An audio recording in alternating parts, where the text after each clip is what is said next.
Inilah kerinduan kami Bapa di surga. Ini menjadi doa kami Tuhan.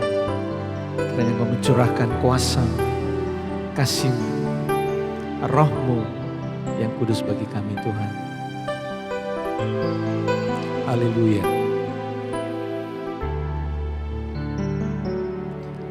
Ku rasakan kasih-Mu Tuhan. Ku rasakan kuasa-Mu Tuhan. Ku rasakan kasih kuasa Roh Kudus. Ku rasakan kehadiran-Mu. Ku rasakan kasih-Mu Tuhan. Ku rasakan kuasa-Mu Tuhan. Ku rasakan kasih kuasa Roh Kudus. Ku rasakan kehadiran-Mu. Curahkanlah kuasa-Mu Tuhan. Mujizat terjadi di tempat ini.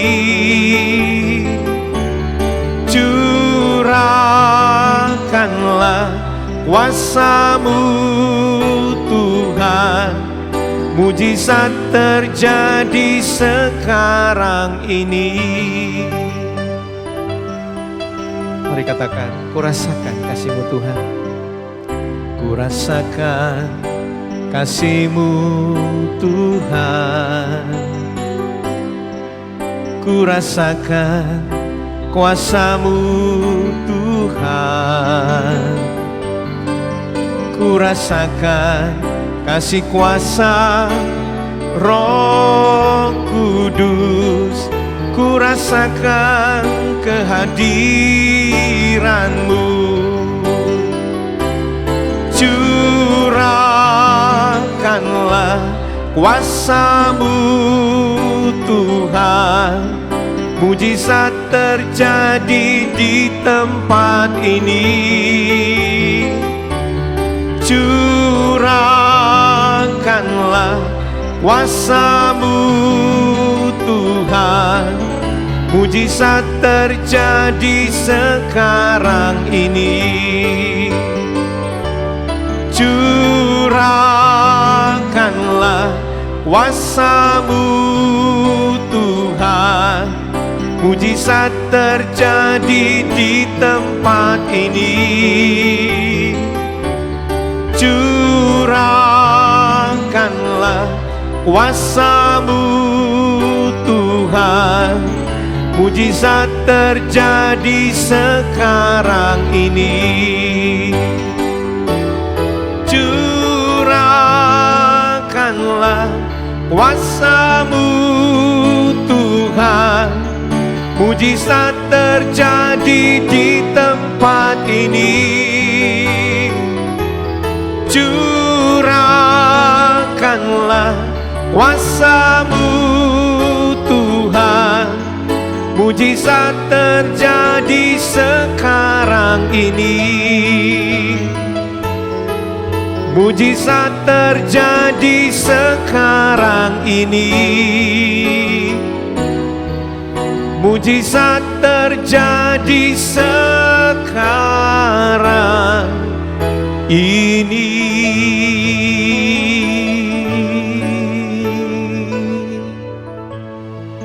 Haleluya, haleluya. Shalom, jemaat Tuhan, apa kabar kita semua? Tetap semangat di dalam anugerah-Nya. Berapa waktu yang lalu saya sempat sharing kebenaran firman Tuhan tentang Tuhan sebagai kota perlindungan, di mana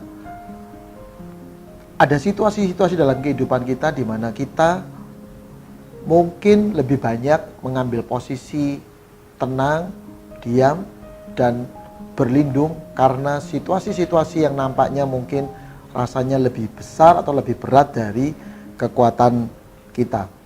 Hari ini mari kita lihat firman Tuhan sama-sama sebagai kelanjutan apa yang saya sedang bagikan di Yesaya 30 ayatnya yang ke-15 sampai dengan 18. Yesaya 30 ayat 15 sampai dengan 18.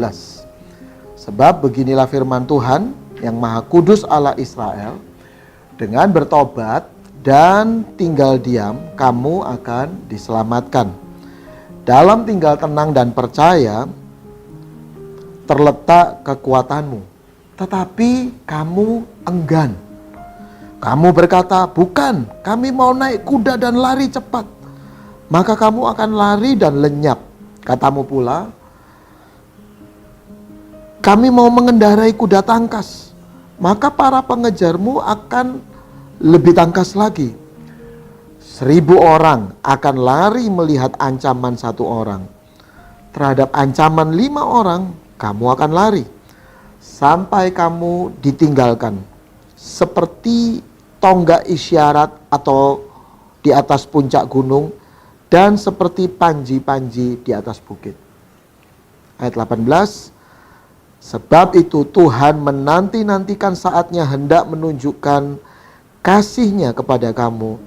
Sebab itu Ia bangkit hendak menyayangi kamu.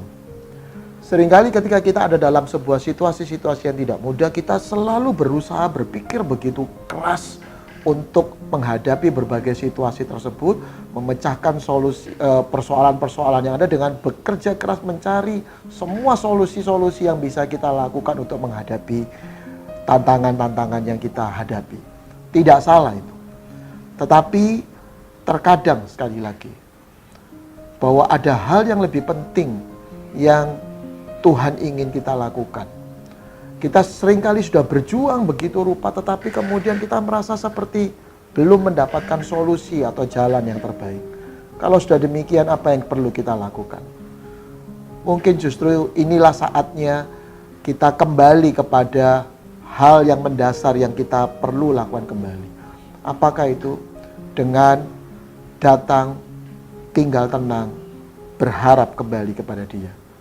Tetapi otak kita, naluri kita, seluruh sistem motorik kita, sistem berpikir kita mungkin terdorong untuk terpacu seperti firman Tuhan tadi katakan. Ingin berlari lebih cepat, ingin menyelesaikan lebih banyak, cari ini, cari itu, lakukan berbagai banyak hal. Tetapi kadang-kadang kemudian kita melakukan itu dengan begitu terburu-buru dan akhirnya banyak membuat keputusan-keputusan yang justru makin salah, makin tidak karu-karuan.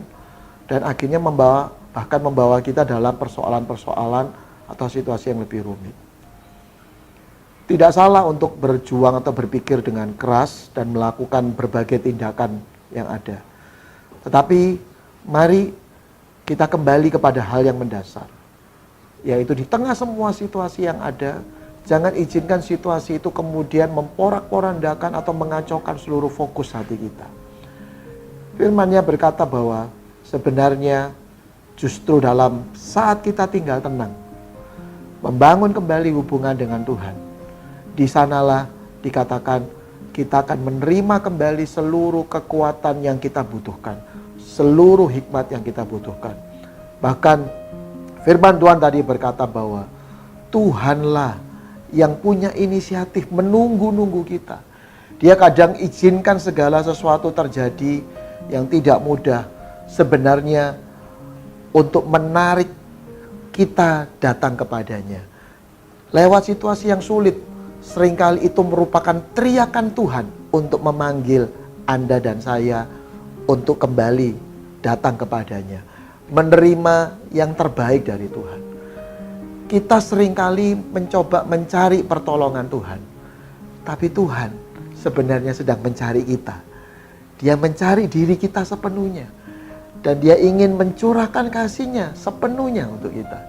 Sehingga ketika Dia mencurahkan yang sepenuhnya, kasih-Nya yang penuh pada kita, maka sebenarnya termasuk di dalamnya pertolongan, hikmat, sukacita, kekuatan, berkat-Nya, itu juga mengalir bagi kita. Jadi jangan salah. Jangan sekedar cari pertolongannya. Sadarilah Tuhan mencari kita, mencari diri kita. Dan biarlah diri kita ditemukan oleh Tuhan.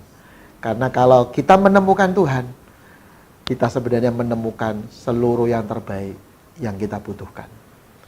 Tetap tenang di dalam kasih-Nya. Tuhan Yesus memberkati.